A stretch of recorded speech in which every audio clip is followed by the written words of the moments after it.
Let's get back to it. Where were we? Right, the Shadow Apprentice. So there's been some speculation, which I think is a little bit interesting, that the Shadow Apprentice here, like, look at the long ponytail and, like, the general sort of twinky aesthetic of the guy. There he is, the sparring student, like, because he has exactly the same haircut, basically. And it's some speculation, maybe, that the continuation is, like, this kid clearly is, like, impatient, and he's fighting, and he's, like, violent, he's breaking the pot and things, and, like, confusing his master, and that maybe the thing that happens to him eventually is that Zed and the Order of Shadows take him in and start training him to be... Not Foundation, thank you. Train him to be the Shadow Apprentice. I'm not 100% sure if that's true, but certainly the hairdos match up, so, I don't know. Could be. Not impossible. He dyed his hair white. Well, I think his hair got white because of the shadow magic, would be the implication there, because he's clearly got some, like, oh boy, he's got some shadow magic going on. And then we have the lady, the spider-looking sort of white mask, scary lady, who's also from a previous card in Ionia. And he's breaking stuff too, yeah, exactly. It's a speculation, I don't know if any of it's true, but it's an interesting thing to think about, because that is very much the Ionian story, is this thing of, like, these people who have been dedicated to this peaceful way of life for centuries, being forced into finding some more violent alternatives by the invasion of the Noxians, which is very much sort of which is the tragedy of Ionia, is that it wants to return to its traditional roots and, like, its peace and balance, but you just kind of can't, because you have a huge empire on your borders trying to take over everything, and it's hard to maintain your traditions in the face of that. Anyway, framing. We have, like, take a look at the secondary character in the image, first of all. She's, like, shadowed up against this wall right here that sort of de-emphasizes, like, the wall is basically the same color as her robe, so she's very de-emphasized in the image. Whereas we have the wall moving into, like, the shadow slash that he's doing, and then the debris of the falling training dummy thing. All of that creates this frame right here for our character himself, who's also got a huge amount of backlighting going on, coming from up top right here, that kind of helps frame him out against the backdrop of what he's doing. And I love the dynamism of this slash. Like, I love the big carving arc that's described by the shadows themselves. You can really see the action of what he's doing. He's done this, like, two-handed swipe to tear this thing to shreds in front of him, which just looks fantastic. Like, it's a really nice shadow effect. I like the way that they put those shadow effects together for both him and Zed. It's absolutely lovely. Outside of that, yeah, not a lot to comment on. Again, saturation and contrast is what helps separate him out from the background and make him the main character of the piece.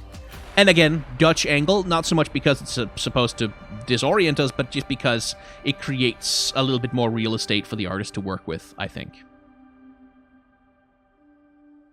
And then we have the aspiring chronomancer being taught by Cillian to do time magic stuff against the void. Which is interesting, because, like, the implication of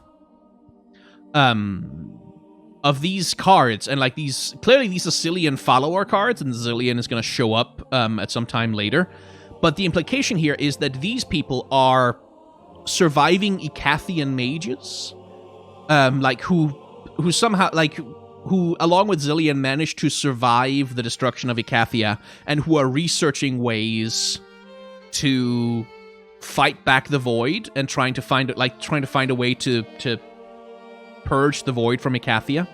And whether or not that's going to work, it's interesting, because it's a little bit of forward momentum on a story that's been dormant in League of Legends for a long time, which is, what the fuck is, like, Icathia fell because they summoned the Void into Shurima, and the Void has been slowly, like, invading Shurima for a very long time. Kaisa is doing her best to fight it back, but, like, that's one of the big existential threats of that region. Now we apparently are seeing some progress, like, because this mage seems to be having success in purging the Void. Like, they seem to be having success in destroying those Void tentacles. So is this riot slowly setting up the first hints of, hey, we have actually found a weapon that's effective against Void corruption? Wouldn't that be something? Interesting. Time travel is also going to introduce a lot of storyline problems, because it always does. But it's interesting that Cillian might end up being like the big powerful mage who's going to be the key to at least the Shuriman region surviving an invasion from the Void. I'm curious about it. Anyway, framing and colors. So Cillian is the secondary main character of this image, right? But the reason why he's not the main character is specifically because of this. It's the arm and the cape that's kind of overlapping Cillian and kind of putting him in the background of the image. If this character had been moved to the right a little bit more, and Cillian had like a complete open space to occupy as a secondary character in the image, he would be much more prominent, much more important. But because this character is literally pushing him into the background by overlapping him, this character then takes the center stage. And then there's also all the stuff we talked about before. Like, look at the saturation of the red on the apprentice's robe versus the red on a seer's, or not a seer, Cillian's robe. Like, it's a much more saturated, it's much brighter, much more colorful red than the one Cillian has. So again, the coloring, the contrast, is doing a lot of work to make this the central character of our piece here.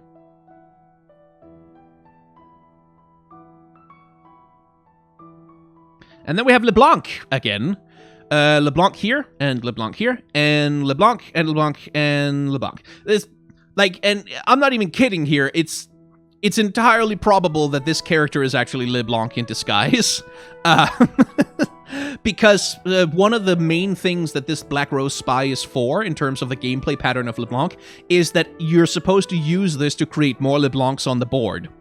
Because like the strongest enemy who struck this round, which means you strike with LeBlanc, and then you have the reputation effect, and then you play this thing, and now you have 2 LeBlancs, and then 3 LeBlancs, and then you have 10 LeBlancs, and I don't know, do some other magic card bullshit or whatever that keeps killing me when I'm trying to play normals, the fucking bullshit combos from smart people who know what they're doing.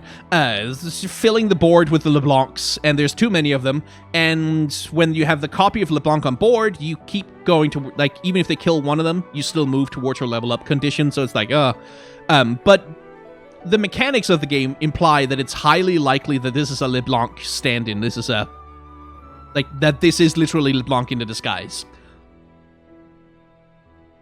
But I like this character design a lot. Like, this, like it has like a really fun mix of like ostentatious and horny.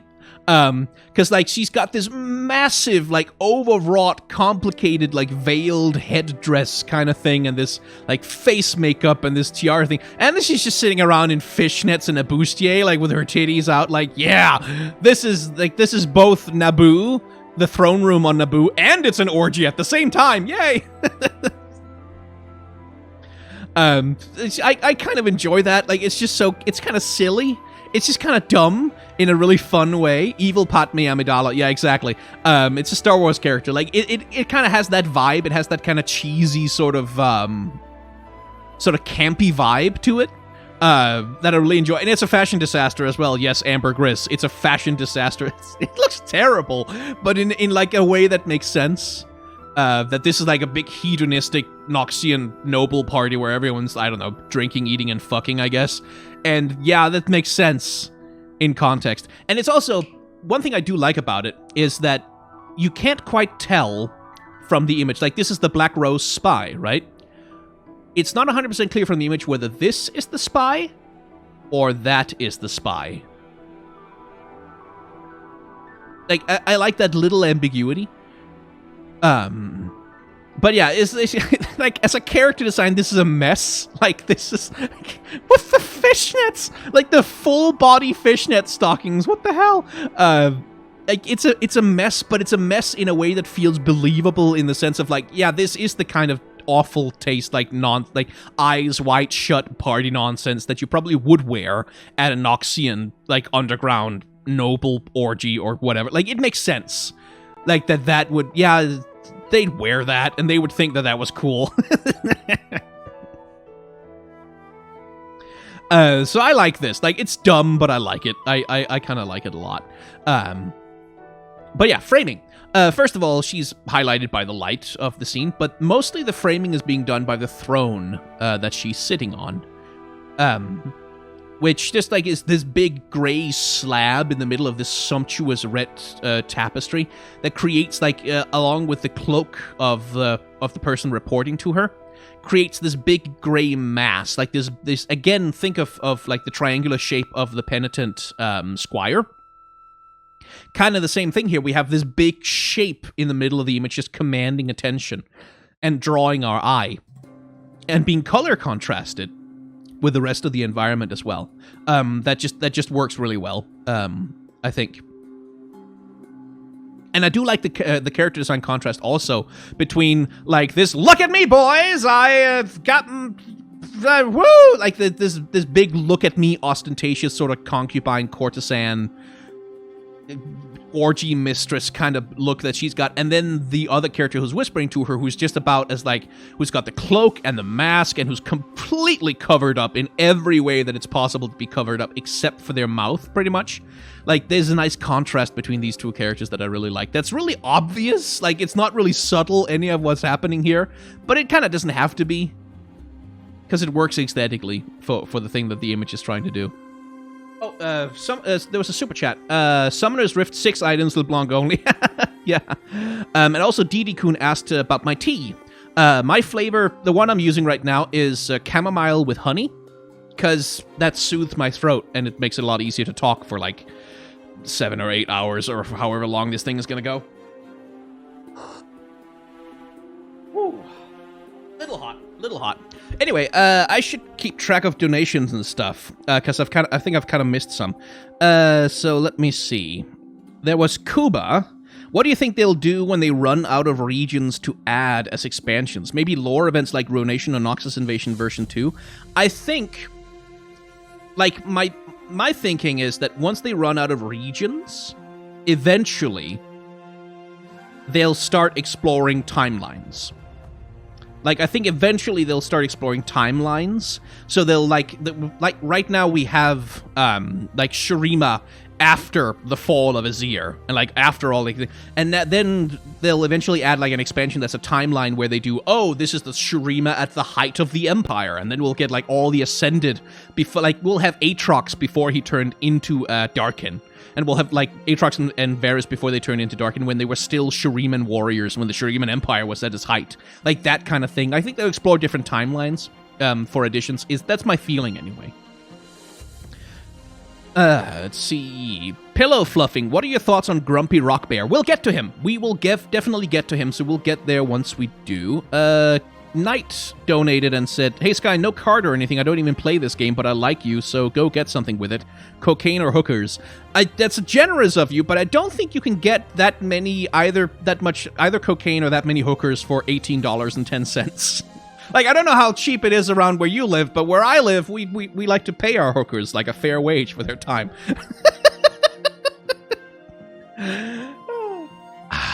Anyway, the fading icon. Who could forget their own god of death other than those cursed with immortality? And what greater fear can a god of death have other than being forgotten? So, the implication of a lot of the Kindred followers is that Kindred is not the only embodiment of death. It is, the implication is that the fading icon and the mask mother and the rest of them, like the soul spinner, are all different embodiments of death. That they are all different versions of death that apply to different cultures. Like, not everybody follows the lamb and the wolf. Not everybody, like, sees death in those terms. So, for other regions and for other entities and for other creatures than human beings, there are other deaths. And the poor fading icon here seems to be, who could forget their own god of death other than those cursed with immortality? So I think this thing is the death of the Shadow Isles, or rather the death of the Blessed Isles, where nothing dies anymore because of the black. Well, everything dies, but nothing passes on. Nothing moves on into the next world. So this thing is fading because its role as death is being phased out over time, and we see that story come to a rather grisly end with the Ether Fiend. You can see here that it basically seems to be hunting this poor thing. And then in its thing, the second death, we can see here the mask of our poor fading icon in the beak of the Ether Fiend. And the Ether Fiend then seems to be the death of deaths. Like, when an embodiment of death no longer is actually doing anything, no longer is actually taking souls from mortals, that's when this thing comes for it, like a vulture picking clean the corpse of, like, a faded deity, essentially. Which I think is very, very cool. Like, very cool ideas. Not confirmed 100%, like the writers have not commented on it outright yet, but that seems to be the storytelling of what they want to do with these sort of kindred followers, is that, hey, death can actually be more than just the lamb and the wolf is also this poor fucker who's gonna die, ironically.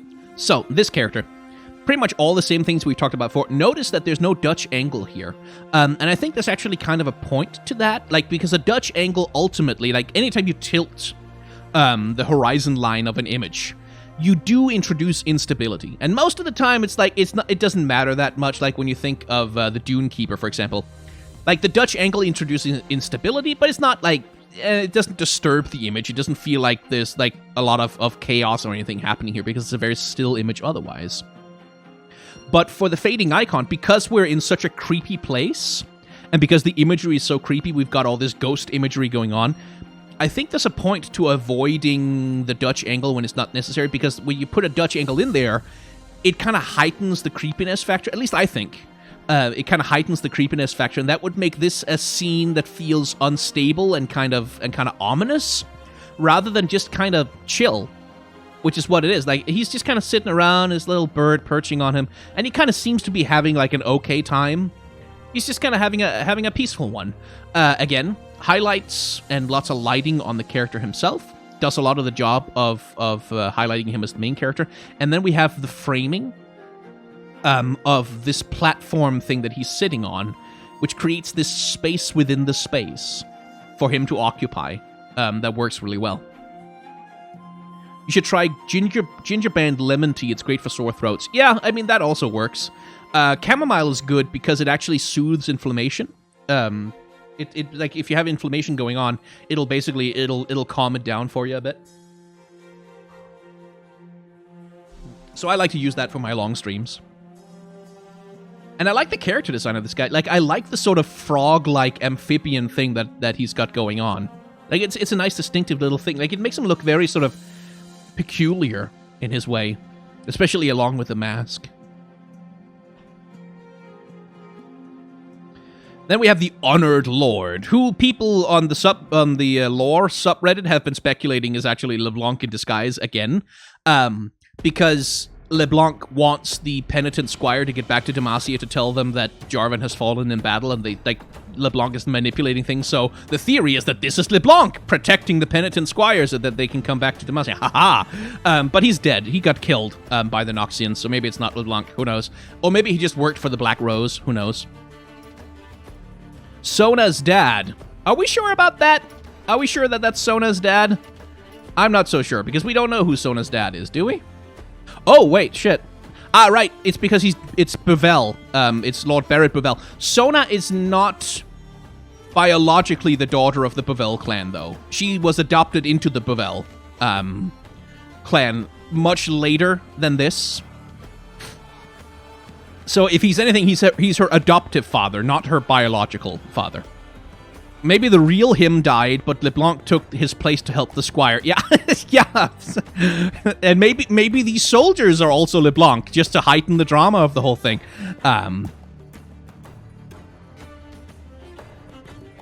But yeah, so the framing here, again, we can see how the light is being used to highlight the character. We have, like, the soldier who's attacking right now, like, he's got a little bit of dappled sunlight on top of his bald head, but mostly he is still kind of shaded and in shadow. Compare that to the Honored Lord, who is very highlighted by, like, the sunlight coming down through the treetops.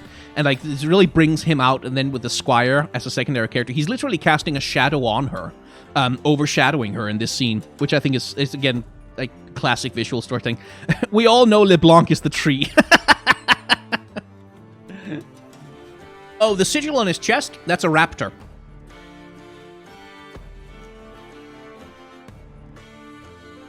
It's a raptor, like the, let's see if they don't get a new card in Empire, so... Yeah, Swiftwing Lancers. It's one of these. It's one of these creatures. That's the sigil on the chest of the Honored Lord. The Silver Wing Raptors, that's what they're called. Right. They're one of the symbols of Demacia, so... Anyway, yeah. Outside of that, like, again, the spear, like, you have this thing bisecting the entire image, which means that pretty much no matter where you start looking, eventually your eye finds your way to this line that will pull your attention to the central character, which, again, compositional trick, which is being repeated with the axe over here, because that, oh, okay, so then we have this guy as a secondary character. And also the light sparks coming off help draw your attention to here, from where it's like, first you see this guy because he's highlighted, then you see that guy. Okay, so these are the two that are attacking. And then, oh, hey, she's also here. And then there's this dude who's completely unimportant, as we can tell, because he's in shadow, or she or they are in shadow, and you can't see their face. They're sort of there only on a technicality, basically.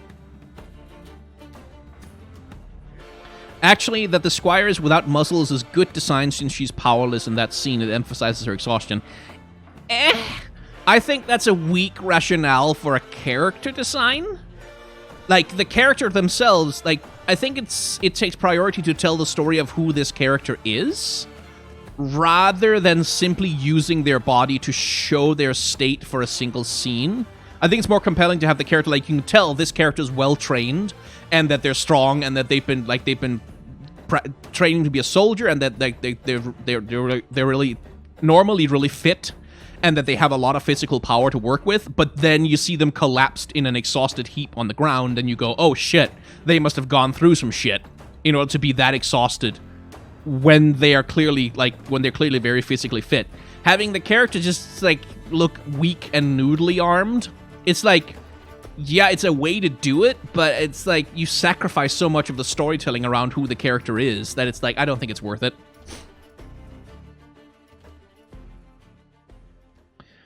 Right. Was that everything I wanted to talk about in here?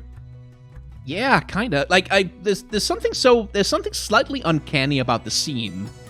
Like, cause of the way that they're in this, like, brightly lit, sort of sun-dappled forest clearing kind of thing.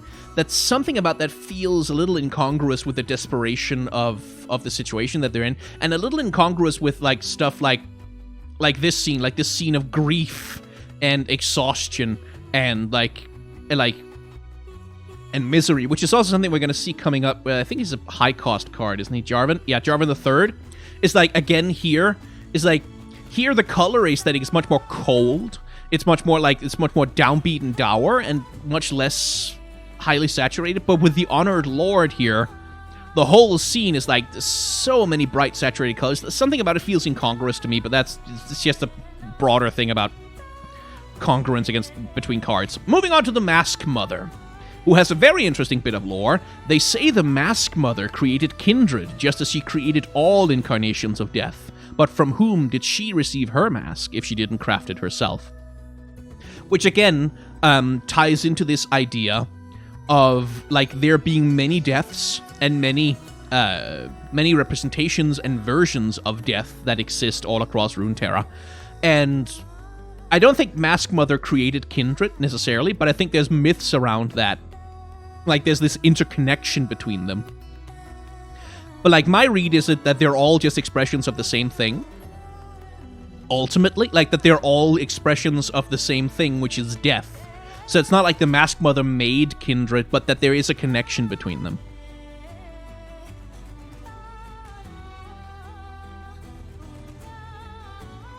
The art looks like kindred splash art in League. Yes. Yes, it does. And that, again, I think is very intentional. Is that they're trying to... let me find kindred splash art, actually.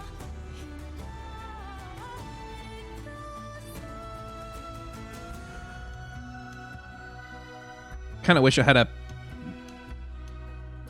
bigger version of it, but fair enough. And let's put that on screen like so.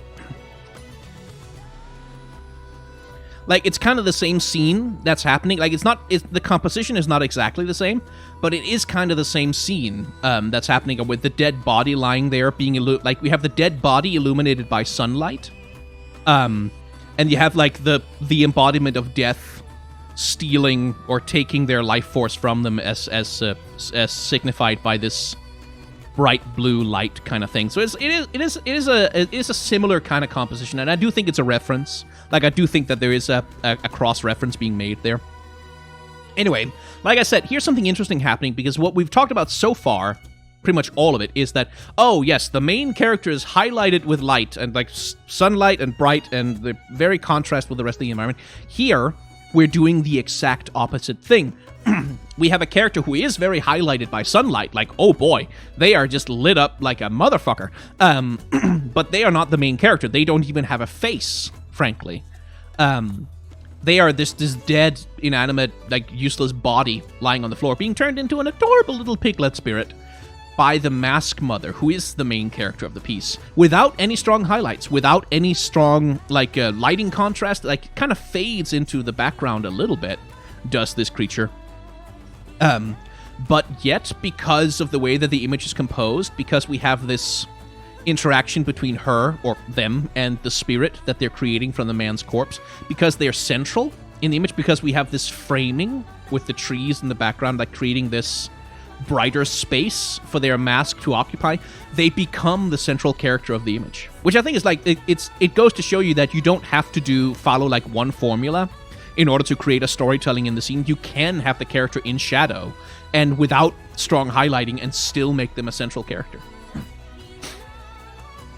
And also, this is just a cool character. Like, this is a creepy-ass cool character design.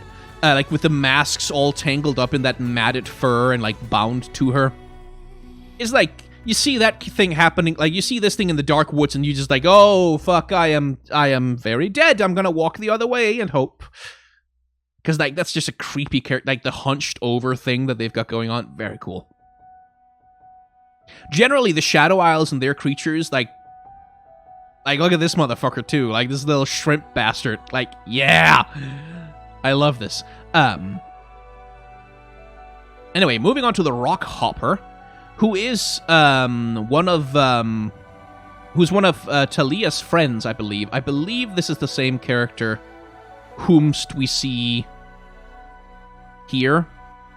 I think so. Or at least they're doing the same thing. It's not really 100% clear to me. But, yeah, this seems to be, more, stone weavers, not rock weavers, stone weavers. These people seem to be more stone weavers because you can see the Talia, stone weaving effects is sort of happening here. So that's like, so that's the storytelling here, is that they're connected somehow to stone weavers the same way. Adorable little fennec fox-looking creature there on the front. There's actually the real star of the show. But again, composition. We have this big sail, and we have, like, the rocks forming this sort of bulbous, like, sort of rounded oval shape frame for the character to occupy. And then the character themselves are, like, so like, they take up so much space with their big cloak and, like, with their strong pose in the middle of this thing, that they become centered just by the composition of the image, as well as the motion blur. The motion blur, again, is being used really well here to create a sense of speed and movement. And I'm like, in illustration, I have a personal preference. I prefer when they don't use, like, motion blur effects like this, but instead they create the effect manually by hand by using, like, speed lines and all the other illustration effects that, like, that we've discovered for illustration to create the sense of speed. But it works really well. Like, I cannot argue with the results here. It does create that sense of forward momentum, that sense of speed, which is being aided by all these horizontal lines that exist in the, like, the horizontalness of the cloak and of the glider that they're riding on, and then, like, the horizontal, like, forward momentum of the rolling rocks that are propelling this guy forward. It works really well. I like the expression, too. It has a lot of character. Like, you can really see this is someone who's like, yeah, I'm gliding on the rock thing. I'm cool. Woohoo! Like, you kind of get the sense of, like, this character, like, having a good time and also being maybe a little bit arrogant about it. It's like the Fennec is LeBlanc. Yes, I know. Yes. which I quite enjoy. Then we have the Rolling Sands. Centuries of missteps have taught the Shirimans how to read the sands. Only they know which expanses will stand firm and which will give way. It is all the same to the layman observer. Which again is this, like, these stone weaving shapes, like the kind of shapes that you would associate with Talia and her art specifically. Which I think, like, it creates this really cool, because, like, the Shirima for a long time kind of lacked a natural aesthetic of its own. Like, because Targon has, like, the sheer cliff faces with all, like, the celestial symbology carved into the sides of it. Like, this weird sort of abstract architecture that they've got going on over there. Noxus has all of this Barad-dûr, Mordor aesthetic with these sheer black high walls and, like, these grim-looking fortresses. Demacia has the whole Gondor aesthetic thing going on, and, like, a lot of the regions had very clear aesthetics, and then Shirime was just kind of like, there's sand. And that was kind of it for a long time. It's like, Shirima is just a desert with sand in it. It didn't really have, like, a distinctive natural aesthetic, like a natural arcology, the same way that, for example, Ionia has.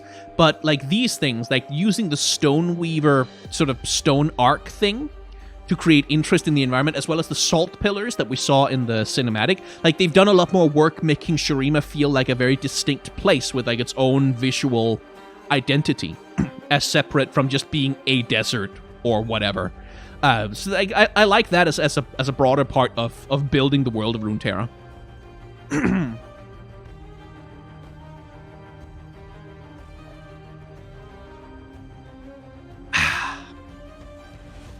And I like the characters, like, I like this scene as well, because you have this chaos of rocks, like, these, like, giant arcs just kind of blasting through the image almost at random. But they're being used, like, for instance, like, the character who's just lying around, like, relaxing out here, inside the frame of this arc right here. You have this character with their big sailcloth doing their rock surfing thing inside the frame of these rock arcs here. You have this character standing out because they are on top of this line that draws your attention to them, along with the line coming down here. And then you have this character who's just highlighted, and their face appears sort of mildly within the frame of it. Like, so there's a use of the environment to highlight the characters and, like, make them occupy natural positions in what's going on that I think is really nice. Like, it makes it feel really nicely balanced. At least to me, anyway. Now, Sea Scarab, which is a nerf to Slaughter Docks, and kind of a nerf to sea monsters overall, because, like, if you have this thing in your deck and you have a card that says draw a sea monster, there's a chance that this little fucking thing shows up, and you don't need that. You don't need a toss effect from the gut. Like, it's a little. I haven't played deep decks in a long time, so I don't know if this is like a straight up nerf, but it's definitely making Slaughter Docks less attractive for a deep deck. But here's the fun part: you see all those corpses just hanging in the water there? The reason that's happening is because Bilgewater gets the harrowing quite a lot. When the harrowing comes, there's a tendency for corpses to rise and just go around, do stuff. You don't want corpses to do stuff. So when people die in Bilgewater, usually the responsible thing to do is to encase them in something, like encase them in some cloth or something, and then just hang them in the water to make sure that if their corpses ever rise, they can't do anything. But as we can see here, even this, like, metal coffin thing is apparently not enough to deter the scavengers from getting at these bodies when they really want to. Which I think is kind of cool. Like, I think it's nice to see that bit of storytelling, that, like, you have these creatures that live in the waters around the Slaughter Docks that have created an ecosystem and are feeding on these corpses. Now, of course, it's not clear what the hell this scarab actually is, because it has human arms, which is creepy. I would like it to not have human arms. Don't have the shrimp with human arms, please. But, and it's a little bit weird for Bilgewater too. Like, it's clearly a Shadow Isles creature from the thing. It's from the Shadow Isles, but It's a slightly weird design for a sea monster, even for the Shadow Isles, because the Shadow Isles usually, when they have like human-animal hybrids, they're ghosts. Like they're more ghostly creatures. This feels more like it's supposed to be, especially with the flavor text, like, all right, you'll all hold them traps up, and remember, if you see one of them sea scarabs, you cut rope and move on. Like, this is clearly supposed to be a thing that exists around Bilgewater that the sailors know about. It's not, like, necessarily a unique ghost or anything. This is clearly, like, a type of creature that lives there. Then why the human arms?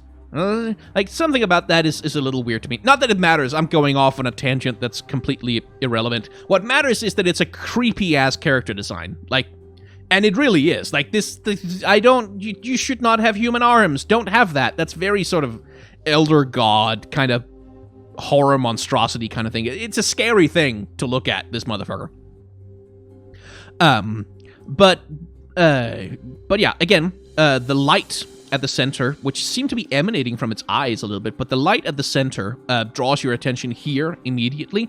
And then from there, because we have this floating shape in the middle of the image, that draws your primary attention. So that's the main character of the thing. It's just because it's a big self-contained shape existing in the center of the image, as well as like you can see this thing is out of focus. You can see there's some color and lighting contrast with the rest of the environment, but it really is just because there is this big floating shape in the middle of the image that it becomes the central part of the picture. It is a creepy scene though, like with all the bodies hanging down and so many sharks and sea creatures just kind of lurking around. Scary shit, man. Changing gears entirely to a very different mood, these two extremely attractive people are hanging out and just being like, hey, we're hot, take a look at us, and people going, woo, hot people, yay, and throwing petals and flowers out of the windows. Just standing there being like, hey, you know what's cool? Asir, he's fucking cool. Like, yeah, wow, Emperor stuff, shit. Yeah, let's have an Empire again. Because it worked out so well last time, so let's do that again. And they seem to be doing, like, public outreach, basically, for Azir's Empire. That's like, look how hot we are. If you join Azir's Empire, then you will be hot too. Seems to be the storytelling that's going on here. We have the sun disk hovering in the background, which again, as visual storytelling goes, it's a good way to indicate that these two people are speaking for Azir, is to have the symbol of his power hanging out in the background of the scene. Yeah, do you have a moment to talk about our Lord and Savior Azir? Yeah. Basically. Speaking as a British person, don't do Empire. Yeah, I mean, yeah, that's the thing, is like, It's been a little disturbing to me on my Shorts channel, the number of people who are like, but he had to preserve the Empire. The Empire is good. Hey, actually, here's an idea. What if the Empire is bad? The Empire that's built on slavery? What if that's a bad thing? What if empires are bad? Actually, I'm just bringing it up. I think this nation that's based on conquest with violence, using like god powers to just overpower other cultures and forcibly assimilate them and then turn them into slaves. What if the Empire was bad the whole time? What if Shurima, as Nasus likes to say, was meant to fall? What if? I'm just spitballing that maybe, possibly, empires that are built on slave labor are bad. I'm just throwing it out there that maybe that was the point of the story originally, actually. Anyway, going back to the actual card art. He was going to abolish the slavery. He was gonna, but he didn't. Until he thought it wouldn't cost him anything. Like, it frustrates me a little bit that people don't seem to get this about Azir, is like, his whole plan, like his whole thing about, oh, I'm gonna gather my own power, I'm gonna be so powerful that no one can stop me, and I'm gonna ascend, and I'm gonna take full control of the Empire, and then I'm gonna do the right thing, was a bad idea that led to the total collapse of the entire Empire, and, like, the corruption of his best friend, and the corruption of Renekton, and, like, the fall of Shurima. Oh, yeah, well, thank you. I guess we're doing that. Like, his plan was bad. It was a bad plan that led to everything going wrong. That's the point of the story, is that it was a bad idea.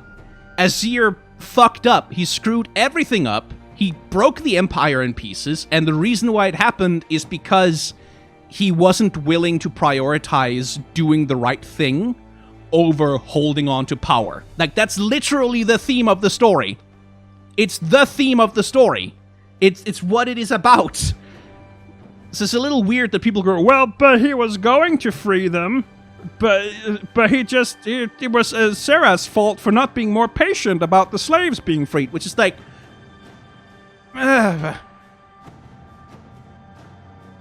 Oh, we forgot landmarks. I forgot to put landmarks in the filter. We can talk about landmarks. Right. Let's just finish up talking about the hot people agitating for Azir's supremacy.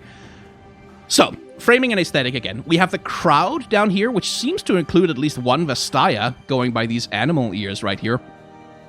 And we have like the buildings, and we have the people, and all this stuff. All of this creates this sort of ocean of detail. Like just things, all of the people, things, heads, buildings, all this ocean of detail, which then falls away and vanishes as we look at the couple in the center. Like, they're framed against this bright blue sky with the sun disk in the background. They have all this clear space around them, which makes them sort of central to the composition of the image, which is aided then by just the symmetry. Once again, like we talked about with Azir when we looked at his splash arts. The symmetry of the pillars, the symmetry of the stairs, the symmetry of these decorations on the side, these little obelisk things going on, all of that sort of pointing your vision, your view towards these characters. And then, of course, also the stuff we've been talking about extensively already, which is that they are fully lit by the sun, like they're fully highlighted, whereas most of the other characters in the image, especially the ones here at the front, are shadowed, like they're all in the shadow of this bright, like this huge pillar, which ensures that these become ultimately the main characters of the piece, even if they are not the biggest characters in the frame.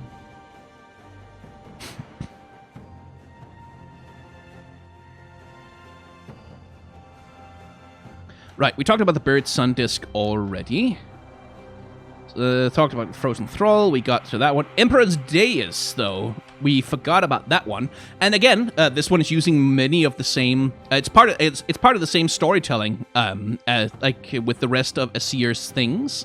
I think probably the storytelling goes Buried Sun Disk, then his level 1, then his level 2, then the Emperor's Dais, I think, and then eventually transitioning into the rest of them. Oh, the Restored Sun Disk. Was that up there? There's the Ancient Preparations, but is the Restored Sun Disk somewhere up here? Anyway, Ancient Preparations. I'm surprised we haven't gotten one of these, by the way, as a Guardian yet. I thought for sure, when I saw these little clock robot things, like these little, clearly Icathian-looking creature things, I thought for sure that they were going to be Guardians. Anyway, wait. Right, Ancient Preparations. So, two interesting things going on here. The main character of this piece, or the main feature of this piece, is this thing, this buried whatever it is, sticking out of the sand, like being highlighted by the sun, and it's all golden and shit. The secondary character is this adorable little clockling, which is just standing there, like being very brightly highlighted. You have this bright lens flare actually coming off the thing, highlighting it very brightly, which is like, it's just adorable. You get the sense of scale from this tiny itty bitty little thing in these like huge ancient ruins. Just kind of hanging out. It seems kind of happy to have found it. Like it's sort of like almost as though it was looking for this thing as like, hey guys, it's over here, wee! It's kind of calling for its mates to come down and help it do the thing. And then we get a closer look at them, and we see what their actual purpose is, which seems to be that we're looking at Ikathia here. We're looking at Ikathia, and these little clocklings, presumably constructs created by Zillion and his crowd, made to go out and basically disassemble the void tentacles that are all over the place and try and clean up, like they're doing it like Wall-E style. Yeah, restored sun disk isn't a card, it shows up on the Nexus. We might have to find it on Mobalytics or something. Grumpy Squat, Nasus. We have slaves, soul-ripping powers, and kaiju modes. Renekton, yes? Nasus, are we the baddies? I can fully... yeah, like, pretty much. But yeah, framing. There's a very obvious framing going on here with just this void tentacle creating this literal little frame in the image that the clockling then occupies as it goes about its work of slowly taking this hentai nightmare apart. It's a cool little character design too. Like you kind of get the sense of eyes here, right? Like with this, like it looks a little bit like eyes, but this could also be the head. Like it's a cool little sort of slightly ambiguous design. Right. Was there any other landmarks? There was the dais, which, like, okay, returning to the thing I was talking about when trying to talk about the dais, I'm all over the place today. We have the same thing here with this symmetry in the image, and Azir, like, sort of being raised up, standing alone with all his fluttering things poking up behind him, centering him in the image as the locus of power for what's happening here. Even if he's not, like, remotely the most prominent character in the image, you still get the sense that everything that happens here is about him, and that's aided by the way that the sand is swirling around, but all of it seems to be converging on, like, his general location here in the center. And I actually really like the colors. Like, I really like the way that they've done the sunlight on the sand here. Like, it looks like essentially liquid gold. Or dusty, gold dust almost, like, swirling around him. Like, really sort of emphasizes the whole thing about the imperial power in Shurima being associated with gold. Mansa Musa style, basically. But, like, oh, it's a really nice saturation. I wish I had a higher resolution version of this. And then the hibernating rock bear. I told you we'd get to him. I quite like the rock bear. I especially like the grumpy rock bear because that's just a fun piece of art. I quite like the hibernating rock bear. Like, again, we're back with the salt pillars that we talked about. We saw those in the cinematic. It's a cutesy little character design. Like, it's sort of a midpoint between, like, a badger and an armadillo, or a Wolverine kind of, because it has, like, the big claws and I was like very angry. But it also has the protective coating on the back the same way that an armadillo would. And yeah, not much to say about this picture. Like, it's pretty obvious. You have the highlights on the face of the thing, like this circular little bit of highlighting here. And then you have the framing of, like, generally just the rock pillars and the salt pillars, creating this little space for it to sleep.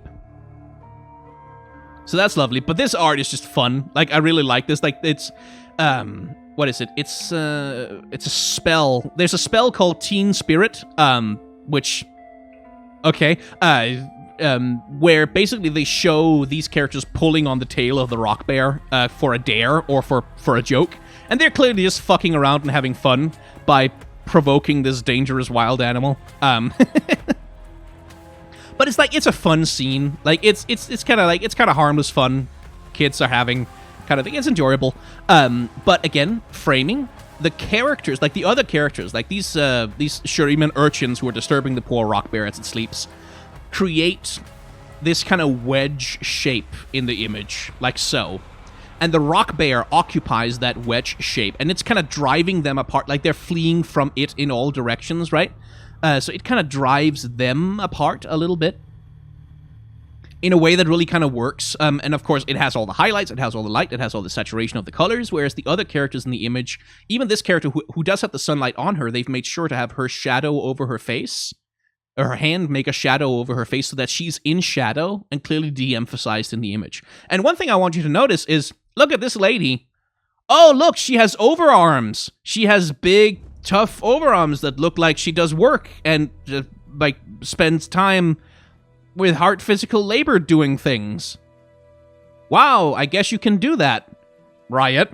You can clearly do it, so why, like, that's what makes it frustrating, is like when they have these characters that are just super skinny for no fucking reason, is when I see some other artwork that they do where clearly they're like, oh no, actually maybe the physicality of the character should reflect the kind of life that they lead. Sometimes they seem to get it, and then sometimes they just go, nope, skinny arms, tiny waist, no organs, because... and I don't, like... If it's base League of Legends and it's a skin or whatever, fine, you can make the, oh, but sex sells, or fine, okay, sex sells, sure, believe that if you want to. I disbelieve that on principle a little bit, but sure, you can make that argument, that's fair enough. I disagree with it, but it's valid.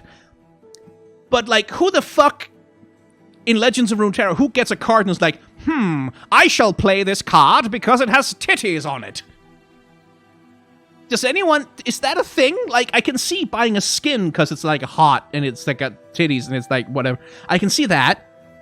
But a card in Legends of Runeterra, it's like, oh, yes, I shall go to the store and I shall spend money on coins so that I can spend money on coins to buy the card with the titties on... Really?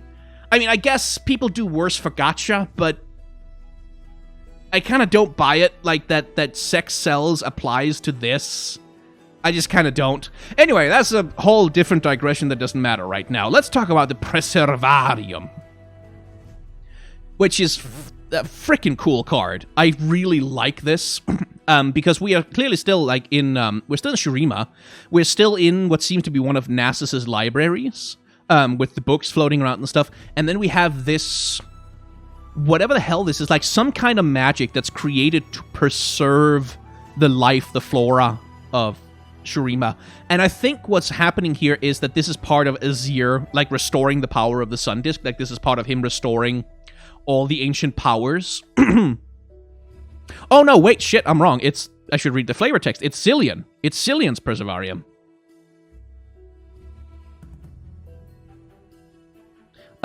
That was just my initial... I thought, okay, I must think about something else. Because I thought that was what it was. Anyway, it's Cillian. Okay, so it's time magic. That explains it. Because I was wondering why it was all blue, when the Sun Disk's magic is usually associated very heavily with, like, orange, gold. Because I thought maybe it was water imagery. But no, this is Cillian's Preservarium. And the coolest thing about it is that little thing, like the little giraffe thing, because it's made with the same aesthetic as these little things. Like, it has that same, like, floaty bits sort of attached by nothing but held together with magic kind of aesthetic thing going on. And I wish I had a bigger version of the card art. Like, I'd really like to zoom in on this little critter because it's really cool. It's a very cool little character design. And it's cute. It's so cute. Okay, so that explains why things seem to be teleporting into existence. That makes more sense. So this is the Preservarium being rekindled, put together, held in stasis, something along those lines.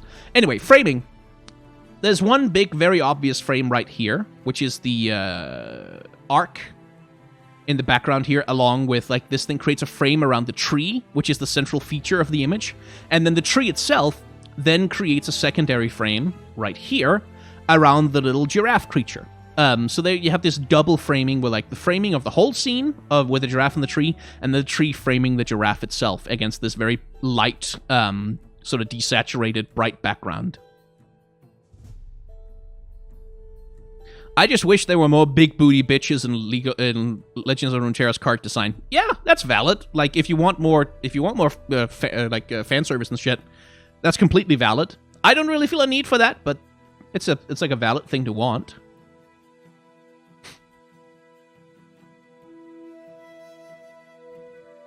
Right, star-tipped peak.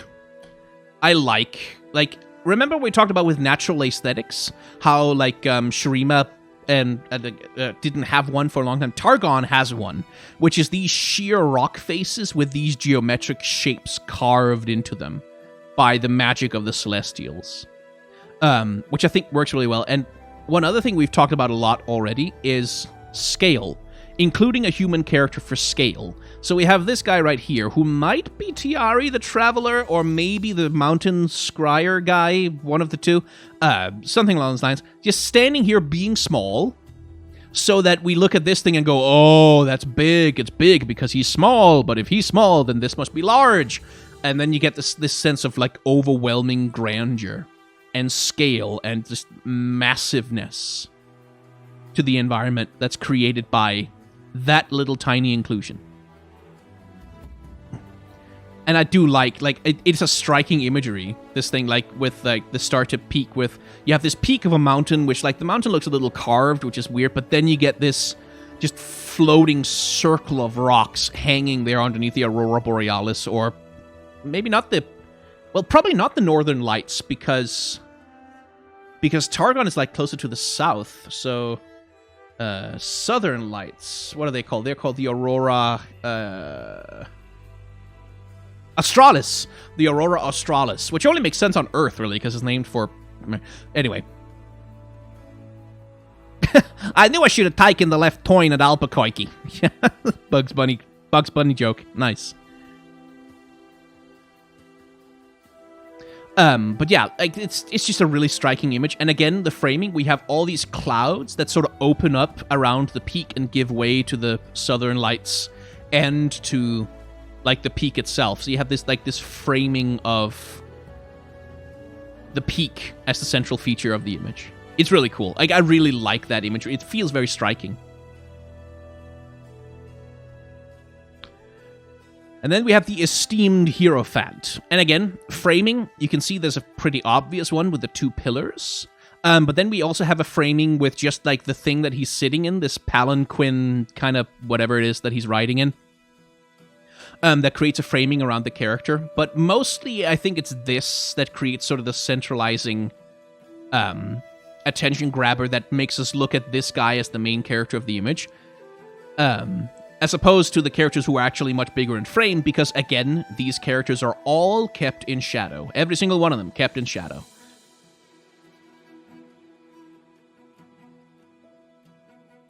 And yeah, I don't think there's that much else to say, except, like, of course, the sun disk hanging out again, just being there, being present, reminding us that this is Shurima. I do like the presence of, like there's lots of people of color, there's lots of people of like, I mean, they can't be of African descent, because Africa doesn't exist in League of Legends, but, like, you know what I mean? Rather than...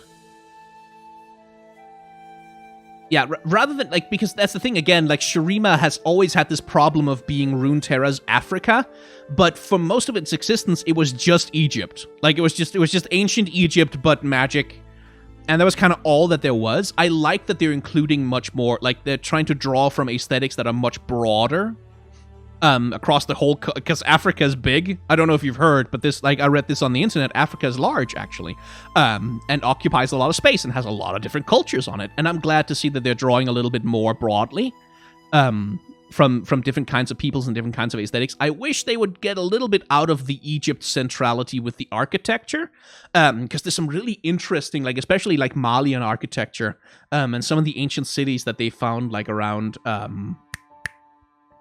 where was it? It's not Rwanda, it's... Damn it, I can't remember. But, like, there's ancient cities that have been excavated, like, that have their, like, these very distinct architectural styles, that I really like. And I really wish they'd incorporate, because Shurima is still kind of stuck in just being, like, its architecture and, like, the architecture of the Empire is still kind of stuck in being very Egyptian, which, like, there's more stuff. Like, you could add more. You could put more stuff in there. Like, if it's gonna be this Pan-African thing, just get it all. Shove it all in there. Because, like, I want to see it. It'd be cool. Ah. So, recognize this character? This little explorer lady in the front here. We've seen her before. We've seen her die. There she is. So again, there's this, like Legends of Runeterra is very fond of, there's this storytelling between the cards, where clearly here, these people have entered this inner sanctum and found what looks to be, is that a Seer's Scepter, specifically? It's something like that. And found this, and pissed off the Bakai. So we have the thing that's gonna kill her is right here, with its little scythe, the, what's it called? Bakai Reaper? Yeah, Bakai Reaper is right there. And here we have the Sand Spinner. We'll see that one later, killing this poor fucker. And then we have a couple of, I don't know exactly what they are, but they're also Bakai showing. So like there's all these little cross stories here and there, like going between the cards. That is so much fun to just kind of sit around and suss out and kind of try and figure out what's going on. There's also one hanging out up here. Don't know that we've seen that one in another card, but cool. Anyway, framing and aesthetic. The central feature of this image is the staff itself. It's this. It's like this altar with like the column of light, pointing into the sky. This is the central feature of the image, and the symmetry of the space helps create that centrality. Like the same thing with the seer hovering in front of the sun disk. There's a symmetry around everything where you can see, oh, this is at the center of that symmetry, so that's the important thing in the room, with all these lines sort of just gesturing you towards this bit right here. And then everything else flows out from that. You have the two intruders, you have the Bakai rising up to meet them, and you have the highlighting like being used with these guys in the shadow and everything here in light. So all the same stuff we talked about already. Let's see. Oh, Aiton, you sent me a thing. Super chat. What animal would you want for a new Ascended character? I really want a secretary bird. Like, I want more birds. Like, not just a seer's like, cool, he's a hawk or whatever. But, like, I want a secretary bird or, like, a frog mouth or, like, some stupid looking, like a bird of paradise. No, we can't have birds of paradise. That's... No, because that's Cyan, Rakan, they're birds of paradise, so we can't have that. But, like, more birds. Like, a crane. A crane. That would be a nice Egyptian thing. But probably we won't have any more Ascended. Like, unless a seer creates some new ones, we probably won't have any more Ascended added to the game. Because the only way that would happen is if some ancient Ascended got found, like they wandered out of the desert and like, hey, I'm here. I've been here all along, just hiding. Maybe. So I don't know. But like, it's worth remembering last time Shurima created a lot of Ascended, they also created the Darken. So like, maybe hold off on that one, Azir. Just don't do that for a while.